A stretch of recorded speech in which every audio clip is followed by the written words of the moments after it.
Today, I would say, if leaving the EU is going to be so good for your economy, how come Germany doesn't leave? Because they're really smart these days. Hello, Michael, and thank you for joining Dukascopy TV today. So we're going to chat a little bit about Brexit, something you've talked about previously with us. But do you still believe that Brexit is going to go ahead and it's going to happen?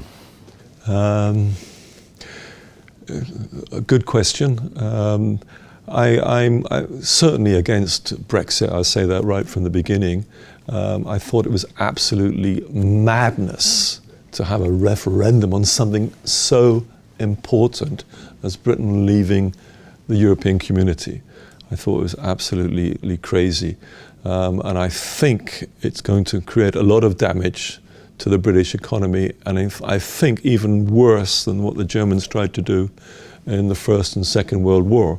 Today, I would say, if leaving the EU is going to be so good for your economy, how come Germany doesn't leave? Because they're really smart these days. So saying, I was very surprised that the referendum went in favour of Brexit. It was a total surprise. I suspect, but I don't have much evidence or even any evidence for it, that it might well have been hacked in a way by the Russians, because they've been creating a lot of instability. But there's no proof for that whatsoever. And certainly the UK is going ahead with plans to leave the European community, and they want to invoke Article 50. Now, why I'm surprised of the process, because that happened in June 23rd, I think it was, last year, is that there's been no opposition. Don't forget, 48.5% of the people actually, if it was true, voted against leaving.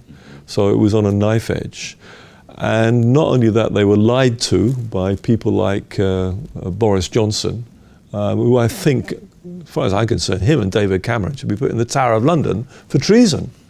I mean, I know Henry VIII, you know, he'd have done more nasty things, but I'm not in favour of capital punishment. But absolutely disgraceful, especially Boris Johnson, because this guy is an intelligent guy, that's for sure. He's now foreign minister.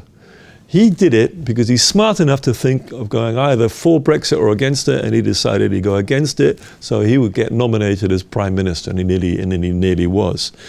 Why I'm so angry with him is that I think intelligent people should be intelligent and work in the best interest of the country, not of themselves. And he was smart enough to play that game, and he's bamboozled everybody. He lied about it, was incredibly influential in getting Britain to leave the European community.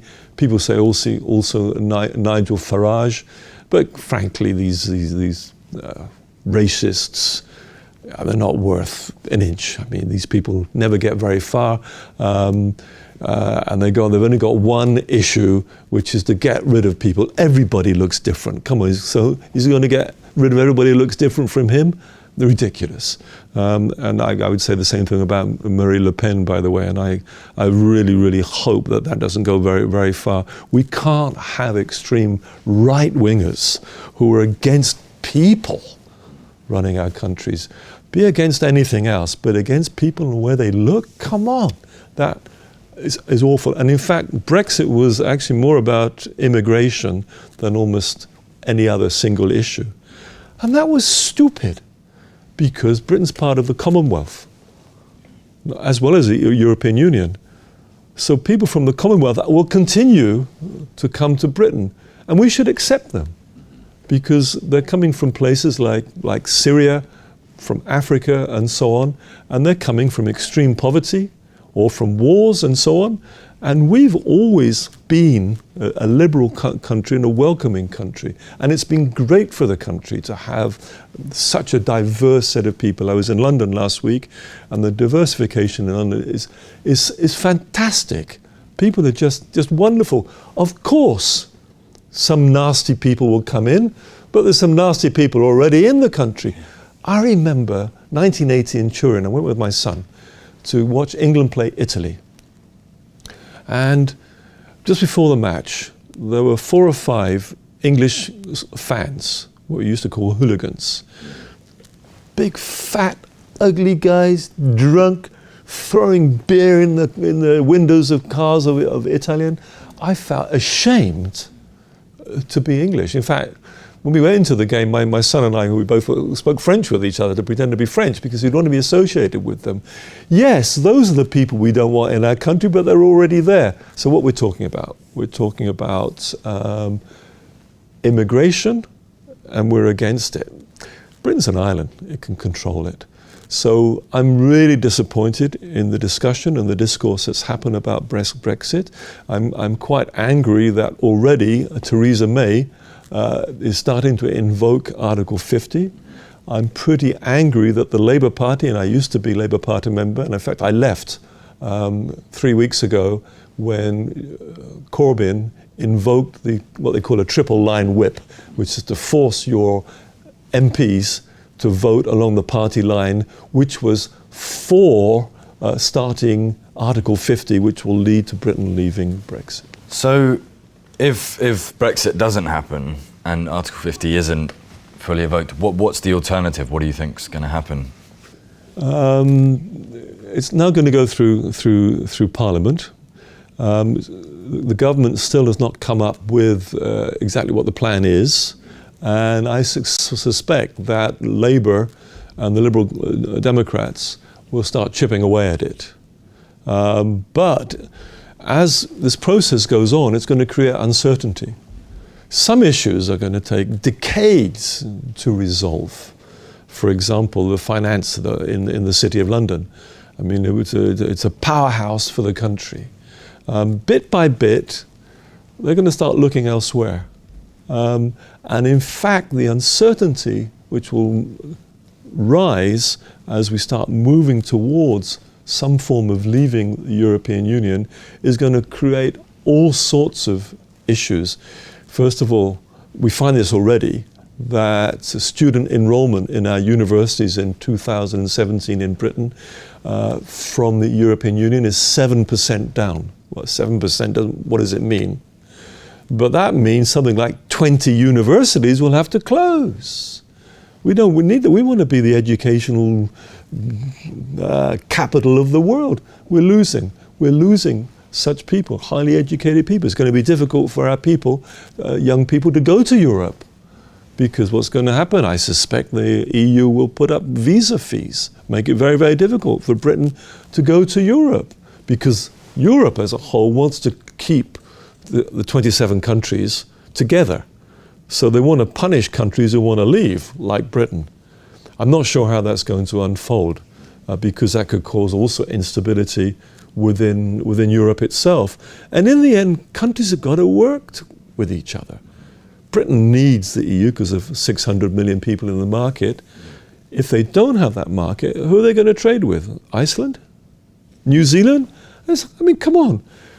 What's happened is that trade is always best and cheaper with your closest neighbour, and it's 600 million people it's going to lose.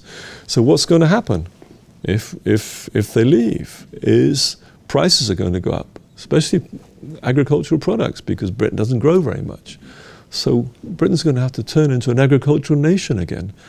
And the miners and the steel workers who are worried about losing their jobs because of technology, but that's a different issue. It's not a Brexit issue. It's a totally different issue.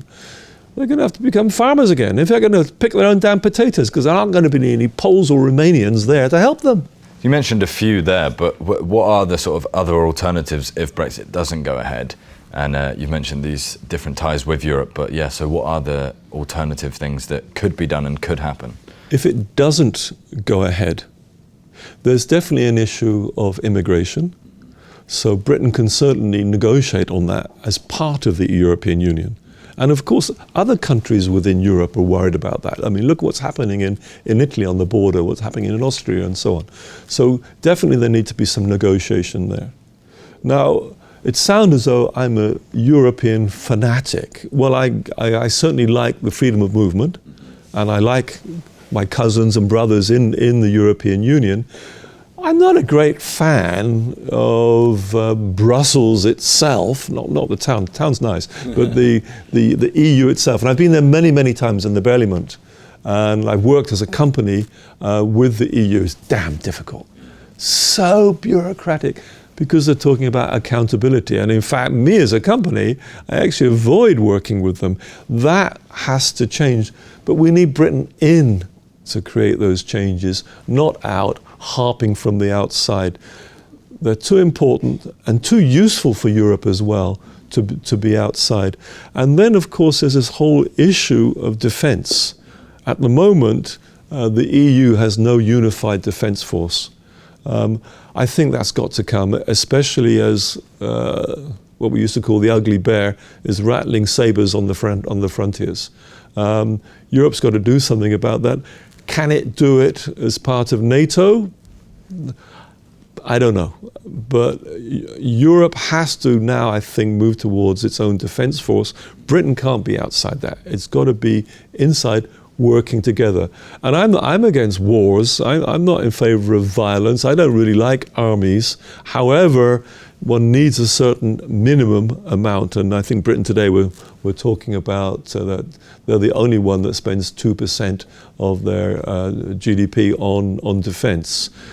In one side, I think it's too much. On the other side, it's not enough. We've got to think smarter in the future, and especially the big issue of the day is terrorism. And countries have to work together to defeat that. And let me just say, because we're live here on the press, I know this might sound a bit strange, but I think to defeat terrorism, one should not give these bastards, the press. We should not put them all over TV when an incident's ongoing. Whenever there's a terrorist incident, the newspapers dominated headlines about what happened and all the rest of it. I think there should be a complete media ban during and shortly after a terrorist incident. Then you cut off the oxygen from terrorists, and you can start looking at the causes. As in fact I work in Somalia myself on some of those issues, but that would be another program. Michael, thank you so much. It's been a pleasure. Jack, thank you very much. And thank you for watching. And if you like this interview and would like to see more, be sure to stay with us here at Dukascopy TV.